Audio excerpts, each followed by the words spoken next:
तेरा सिवा एक नया संभव पैदा करेगी, लेकिन जब तू मरेगा तब ये तेरी मुगल सल्तनत भी मर जाएगी। రీసెంట్ గా రిలీజ్ అయిన చావా మూవీతో చరిత్ర దాచిపెట్టిన సంభాజీ మహారాజ్ గురించి మనమందరం తెలుసుకున్నాం. అయితే అలాంటి గొప్ప యోధుడిని కన్నా మరో మహాయోధుడి గురించి మనం ఇప్పుడు తెలుసుకోబోతున్నాం. ఆయనే ఛత్రపతి శివాజీ మహారాజ్. మన దేశాన్ని పరిపాలించిన రాజుల్లో ఆ శ్రీరాముడి తర్వాత దేవుడిలా కొలిచి ఏకైక రాజు ఛత్రపతి శివాజీనే. హిందూ దేశంలోకి వచ్చి అందరినీ ముస్లింలుగా మార్చాలి అనుకున్న మొఘల్ రాజులందరికీ శివాజీ చుక్కలు చూపించారు. తన రాజ్యంలోని ప్రజలందరినీ ఒకేలా చూసి దేశం అంటే మతం కాదు మనుషులని చెప్పేవాడు. అలాంటిది కట్టుకున్న భార్యే శివాజీ మరణానికి కారణమైందా? మహావీరుడైన శివాజీ ఔరంగజేబ్ దగ్గర ఎందుకు పనిచేయాల్సి వచ్చింది? ఆ సభలో శివాజీకి జరిగిన అవమానం ఏంటి? 5,000 మందితో వెళ్లి 1,00,000 మందిని చంపాడా? శివాజీకి అంతమంది భార్యలా? అసలు శివాజీకి ఛత్రపతి అనే పేరు ఎందుకు వచ్చింది అనే విషయాలను తెలుసుకోవాలంటే ఈ వీడియోని ఎక్కడా స్కిప్ చేయకుండా చివరి వరకు చూడండి. 1630 ఫిబ్రవరి 19న మహారాష్ట్రలోని పూణేలో ఉన్న జున్నార్ పట్టణం దగ్గరలోని శివనేరి కోటలో మరాఠా సామ్రాజ్యాన్ని స్థాపించిన షాహాజీ జీజాబాయి దంపతులకు మరాఠా సింహం శివాజీ గారు జన్మించారు. శివాజీ తండ్రి గారైన షాహాజీ గారు ఒక రైతు కుటుంబానికి చెందినవారు. తమ పూర్వీకులు మొదట గ్రామ పెద్దలుగా వ్యవహరిస్తూ వ్యవసాయం చేసేవారు. ఆ తర్వాత కొన్ని కారణాల వల్ల వారు వ్యవసాయం వదిలి రాజ సైన్యంలోకి చేరారు. శివాజీ తల్లి జీజాబాయి మాత్రం రాజ కుటుంబానికి చెందిన అమ్మాయి. షాహాజీ జీజాబాయిలకు ఒక బిడ్డ పుట్టాక వరుసగా పిల్లలు పుట్టి చనిపోతుండడంతో ఈసారి పుట్టే బిడ్డకు ఏ విధమైన ఆపద కలగకూడదని శివాజీ పుట్టగానే తన తల్లి జీజాబాయి తన ఇష్టంగా కొలిచే శివై అనే పార్వతీదేవి పేరు కలిసి వచ్చేలా శివాజీ అని పెట్టింది. నలుగురిలో ఎలా మాట్లాడాలో, స్త్రీల పట్ల ఎంత గౌరవంగా నడుచుకోవాలో, ప్రజల పట్ల ఎంత ప్రేమగా మెలగాలో, దేవీ దేవతల పట్ల భక్తిని చిన్నపాటి నుండి శివాజీకి తన తల్లి జీజాబాయే నేర్పింది. ఒక రకంగా చెప్పాలంటే శివాజీకి మొదటి గురువు తన తల్లే. అలాగే గొప్ప యోధులైన తన తండ్రి దగ్గర నుండి రాజనీతిని, యుద్ధ విద్యలను, సరికొత్త వ్యూహాలను శివాజీ నేర్చుకొని చిన్న వయసులోనే అన్నిటి మీద పట్టు సాధించారు. శివాజీ గారికి కూడా తన తల్లిలాగే దైవభక్తి ఎక్కువే. అందుకే ఆయన చిన్నప్పటి నుండి భవానీ మాతను ఆరాధిస్తారు. షాహీజీ గారు ఒక యుద్ధంలో నిజాం రాజులను ఓడించి అక్కడ తన రాజ్యాన్ని ఏర్పాటు చేసుకోవడానికి ప్రయత్నిస్తుండగా ఆదిల్ షా అనే రాజుతో చేతులు కలిపిన మొఘలులు తెలివిగా షాహాజీని ఓడించారు. అయితే గెలిచిన ఆదిల్ షా షాహాజీని తన రాజ్యమైన పూణేని వదిలి బెంగళూరు వెళ్లాలని ఆజ్ఞాపించాడు. దానికి ఒప్పుకున్న షాహాజీ నేను బెంగళూరు వెళ్లినా పూణేలో మాత్రం తన వంశస్థులే రాజులుగా ఉండాలని ఒప్పందం కుదుర్చుకున్నాడు. ఇక పూణే బాధ్యతలను తన భార్య జీజాబాయికి అప్పగించి శివాజీకి యుద్ధ విద్యలను నేర్పి రాజనీతి వ్యవహారాల కోసం కొంతమంది వీరులను శివాజీకి తోడుగా ఉంచి షాహాజీ బెంగళూరు వెళ్లిపోయాడు. ఇక అప్పటి నుండి శివాజీ రాజ్యంలో తిరుగుతూ ప్రజల కష్టసుఖాలు తెలుసుకుంటూ తన తండ్రి ఓటమికి కారణాలు తెలుసుకొని తన తండ్రిలాగే దేశమంతా మరాఠా రాజ్యాన్ని స్థాపించాలని అతి చిన్న వయసులోనే నిర్ణయం తీసుకున్నాడు. కేవలం 17 ఏళ్ల వయసులోనే తన తల్లి ఆజ్ఞతో బీజాపూర్పై యుద్ధం ప్రకటించి అందులో విజయం సాధించి బీజాపూర్లో మరాఠా జెండాను ఎగురవేశారు. ఇలా 20 ఏళ్లకే శివాజీ రాయ్గఢ్, కొండన ప్రాంతాలను గెలిచి పూణే మొత్తాన్ని తన ఆధీనంలోకి తెచ్చుకున్నాడు. శివాజీ గారికి సాయిబాబా, సోయారాబాయ్, పూదలబాయ్, గుణవంతాబాయ్, సగుణాబాయ్, కాశీబాయ్, లక్ష్మీబాయ్, సక్వర్బాయ్ అని మొత్తం 8 మంది భార్యలు. వీరిలో మొదటి భార్య సాయిబాబాకి పుట్టినవాడే సంభాజీ. శివాజీ మొఘలులకు, ముస్లిం రాజులకు శత్రువే కానీ ముస్లిం ప్రజలకు కాదు. ఎందుకంటే శివాజీ తన రాజ్యంలోని ప్రజలను అందరినీ ఒకేలా చూస్తాడు. వేరే రాజ్యం మీద యుద్ధానికి వెళ్ళినా అక్కడి ప్రజలకు ఇబ్బంది కలగకుండా చూసుకునేవాడు. అప్పట్లో తన రాజ్యంలో శివాజీ దేవాలయాల కన్నా మస్జిద్లనే ఎక్కువ కట్టించాడు. హిందూ మతంలోకి మారిన వ్యక్తికి తన కుమార్తెను ఇచ్చి పెళ్లి కూడా చేశాడు. అలాగే దౌలత్ ఖాన్, సిద్ది మిస్రీ, ముల్లా హైదర్, మాదాని మహతర్ అనే ముస్లింలను తన అధికారులుగా కూడా నియమించుకున్నాడు. ఇలా ఒకసారి తన తండ్రిని బెంగళూరుకి పంపిన ఆదిల్ షా కోటలపై శివాజీ దాడి చేసి వాటిని గెలుచుకున్నాడు. దానితో ఆదిల్ షా ఓటమిని జీర్ణించుకోలేక కోపంతో బెంగళూరులో ఉన్న శివాజీ తండ్రి షాహాజీని బంధించాడు. అలాగే శివాజీని పట్టుకోవడాన్ని ఒక సైన్యాన్ని, తన అన్నని పట్టుకోవడానికి ఒక సైన్యాన్ని ఆదిల్ షా పంపించగా ఇద్దరు కలిసి ఆ సైన్యాలను ఓడించి తమ తండ్రిని బంధ విముక్తి చేసుకున్నారు.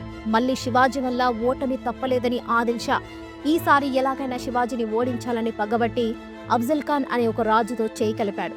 ఆ అఫ్జల్ ఖాన్ అప్పటికే ఎన్నో యుద్ధాలలో గెలిచి అక్కడికి రాజులను క్రూరంగా చంపి యుద్ధ భయంకరుడు అనే పేరు తెచ్చుకున్నాడు. ఈ అఫ్జల్ ఖాన్ ఎవరితోనైనా యుద్ధం చెయ్యాలి అంటే ముందు అవతలి రాజు ఎలా యుద్ధం చేస్తాడో, ఎంతమంది సైన్యం ఉందో, అతని యుద్ధ రహస్యాలు ఏంటో తెలుసుకుని ముందుకు వెళ్తాడు. అలా శివాజీ గురించి తెలుసుకున్న అఫ్జల్ ఖాన్ శివాజీని తన కోటలో ఓడించడం చావుతో సమానమేనని, ఎలాగైనా అతని యుద్ధ భూమిలోకి తీసుకురావాలని నిర్ణయించుకున్నాడు. దాంతో శివాజీకి కోపం వచ్చే విధంగా శివాజీ ఎంతగానో ఆరాధించే భవానీ మాత ఆలయాలను, విగ్రహాలను ధ్వంసం చేశాడు. అయితే ఇదంతా తనని యుద్ధ భూమిలోకి తీసుకురావడం కోసమే అఫ్జల్ ఖాన్ పన్నిన పన్నాగమని, అతనికి ఆదిల్ షా మద్దతు కూడా ఉండి లక్షల సైన్యం వెంట ఉంది అని శివాజీ గమనించాడు. దాంతో శివాజీ నేను యుద్ధానికి సిద్ధంగా లేను అని అఫ్జల్ ఖాన్ ని శాంతి చర్చలకు రమ్మని ఆహ్వానం పంపాడు. దాంతో అఫ్జల్ ఖాన్ శివాజీతో చర్చల కోసం శివాజీ కోటకు వచ్చాడు. ఇరువురు కలిసి మాట్లాడుకుని అఫ్జల్ ఖాన్ శివాజీని హక్ చేసుకుని వెనుక నుండి కత్తితో శివాజీ వీపు మీద దాడి చేశాడు. కానీ అఫ్జల్ ఖాన్ వక్రబుద్ధి గురించి తెలిసిన శివాజీ అప్పటికే తన శరీరానికి ఒక ఉక్కు కవచాన్ని ధరించి చేతిలో పులి పంజాను దాచుకున్నాడు. ఎప్పుడైతే అఫ్జల్ ఖాన్ కత్తితో పొడవాలని చూశాడో శివాజీ వెంటనే తన దగ్గరున్న పులి పంజాతో ఉగ్ర నరసింహ స్వామిలా అఫ్జల్ ఖాన్ పొట్టను చీల్చి కత్తితో అతని తలను ఒక్క వేటుతో నరికేశాడు. ఈ ఒక్క సంఘటనతో శివాజీ పేరు మహారాష్ట్ర మొత్తం మారుమ్రోగిపోయింది. దాంతో శివాజీ వల్ల ఎప్పుడైనా ప్రమాదమేనని గమనించిన బీజాపూర్ సుల్తాన్ పస్తూర్ ఆఫ్ఘన్ వీరులను పిలిపించి శివాజీ మీద యుద్ధం చేశాడు. ఈ యుద్ధంలో కూడా శివాజీ తన సరికొత్త వ్యూహాలను వాడి విజయం సాధించాడు. ఈ విజయం శివాజీని దేశం మొత్తానికి పరిచయం చేసింది. ఓటమి తప్పదు అన్నప్పుడు యుద్ధాన్ని వదిలేయాలి, మనకు అనుకూల సమయం చూసి దాడి చేయాలి అనేది శివాజీ ఫార్ములా. ఈ విధానాన్ని గెరిల్లా పద్ధతి అనేవారు. దాంతో శివాజీ గారి వ్యూహాలను, యుద్ధం విద్యలను చూసి చాలా మంది రాజులు ఆయనని ఆదర్శంగా తీసుకున్నారు. శివాజీ తన సైనికుల పరంగా ఎన్నో జాగ్రత్తలు తీసుకునేవారు.